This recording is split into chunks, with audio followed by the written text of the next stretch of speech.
Эртеменде туруп ошентип кызымы сабакка жөнөттүм, чачтарын бууп, чачына кийиндирип, атасына берип койдум. Атасы бүгүн мектепке апарат.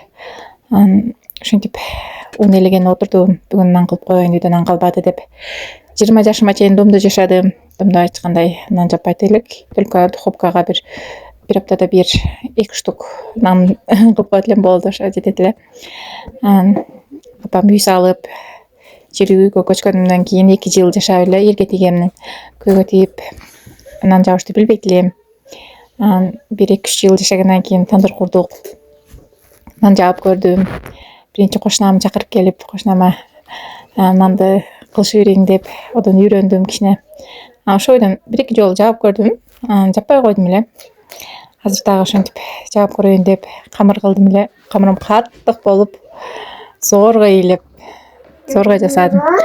Өлө каттык кылып алып эле камырымы.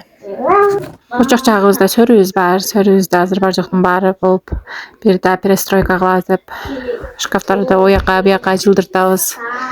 Кухняларыбызды сонун кылып, перестройка кылып, бар жокто өз оюбуздагыдай кылып алсак, Кудай кааласа бар жогубуз жашына чыштырабыз. Местасына коюп, өтө каттык камыр кылып алган келем, зорго зол алып, өз дагы колум ооруп калды. Зол кылгандан кийин кой деп тандырга от жакканы кетип калды. Кайнем өзү нан кылып берди. Уже күчүм калбай калды колумда. Тандырым бир карайтып, анан агарсын деп күтүп отуруп, балама кичине алаксып калдым эле. Тандырым музай түшүптүр. Итогосу нанымын аркалары чыкпай калды, бар жогу тандырда калып калды. Ушу тандырга ушунча жолу бирөөлөр жаап көрдү. Эч кимдики ошо аркасы калып калбайт. Бир эле мен дайыма жапсам меники калып калат аркасы. Ушинтип ортончу балам келип сүйлөп берип отуруптур да.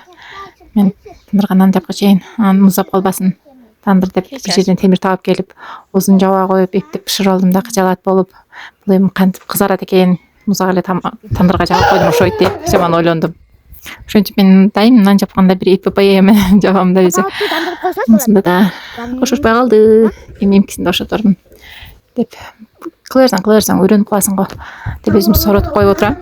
Майли тандырга жабышпаган жагын токторго жыйтып берип коем деп коюп кетип калдым. Анан 1 айда бир боло турган кассага шарга түштүм. Кызым алып алып, бар жок ишимди бүтүрүп алып келдим.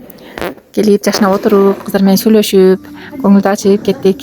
Жакшы дагы ушундай касса бар экен, ошону кичине шылтоо кылып, шарга түшүп, алаксып келет экенсиң. Бүгүн дагы жашына жерге барып отурдук. Бул кыз шоктонду. Бул кызым аркасынан чуркап карап эптеп барып келдим. Келсем кичине сүт бар келе. Үйгө сгущенка бышырып коеюн деп сгущенка бышырдым. Жашына ширин болуп, сонун болуп чыкты. Лайктан басып, каналыма каталып кетиңиздер.